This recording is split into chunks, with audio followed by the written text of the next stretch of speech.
తోలు తీసేసి ఇలా బాగా నేను తురుముకున్నాను. ఎందుకంటే దంచుకోవడానికి మా ఇంట్లో లేదు, అందుకని చెప్పి నేను తెల్లవాయలు, ఉప్పు, ఇంకా మిరపకాయలు వేసి మిక్సీకి కొడుతున్నాను. దాంట్లోకి కారం. ఇప్పుడు దీంట్లోనే నేను మామిడికాయ తురుముకున్నాను కదా, అది కూడా వేసి మిక్సీకి కొడుతున్నా, బాగా మిక్స్ అయిపోవాలని చెప్పి.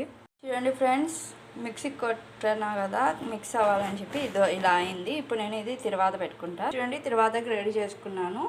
చూడండి, స్టవ్ మీద కడాయి పెట్టుకొని ఆయిల్ బాగా హీట్ అయ్యాక నేను దీంట్లో తెల్లవాయలు వేసుకున్నాను. చూడండి, ఇలా బాగా ఎర్రగా అయిపోయాక ఇప్పుడు నేను ఆ పేస్ట్ అంతా వేసేస్తున్నాను. చూడండి, వేసుకొని పేస్ట్ని బాగా కలుపుకోవాలి. ఇది స్లో ఫ్లేమ్లో పెట్టుకొని కాసేపు అలాగే ఉడికించుకుందాం.